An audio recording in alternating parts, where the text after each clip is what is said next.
you've touched on this several times.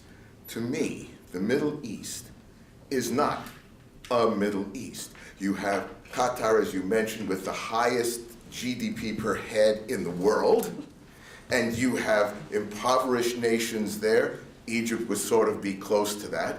You have a middle-class situation in Tunisia. It seems to me that there is no Middle East. There's a Tunisia, there's a Qatar, there's a Saudi Arabia, a Bahrain, and so forth. And I'll get to Libya in a minute, but I'd like to hear what you have to say about the vast differences from a very rich Qatar to a very poor Egypt.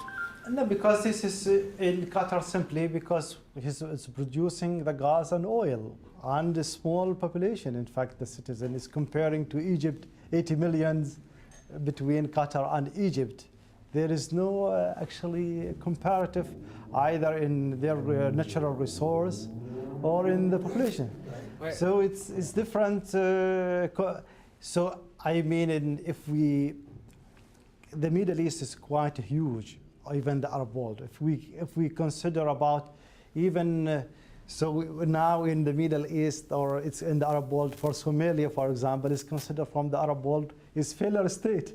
So if we're going to expand it about the situation in the Middle East. Actually, let us make here a few distinctions between several different animals.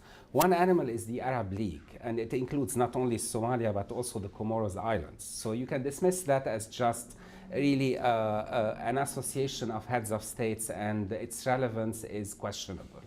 Another is the whole notion of an Arab nationalism that viewed fictionally that the Arabs, wherever they are, however defined, ought to live in one nation state that extends from the ocean to the Gulf. Again, this is an ideology. Arab nationalism is an ideology that basically died in a final way with Saddam invading Kuwait. But there's a third animal, which is an Arab cultural space. Arabic as the medium of communication, as a medium of culture, exists in Qatar as well in Casablanca in Morocco, in Yemen as well in Syria. What happens in Qatar is of relevance to people in Casablanca because they can understand what's going on. And therefore, when we speak about the Arab world, do not think about the Arab League because, as I mentioned, it includes Somalia, but it's also Comoros, and God knows what it does not include. But we have to think in terms of an Arab cultural space that is indeed, that has a lot of affinities. The distinctions are there. Notice that nowhere in these protests have we seen any kind of Arab flags. There's no such thing as an Arab flag, but Arab nationalism is not an issue.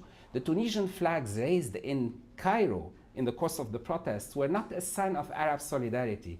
They were a sign of human solidarity, but one that recognizes that your language we understand. When a Tunisian appears on TV and says, I am sick and tired of this oppression, the words that he uses resonate in Cairo in a way far more than they resonate in Tehran.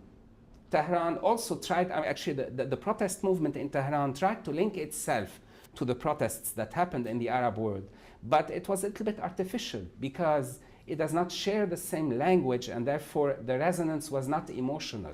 You can say, well, even the aborted Jasmine Revolution in China, if it were to happen, would have been inspired, but that is at a rational level, not at an emotional level, like you have between Tunis and Cairo, for example. Now, I'm afraid I'm going to have to ration you to one question for this round, and if there's time, because a lot of Fair is fair. I disagree with Hassan about that as Arab nationalists done.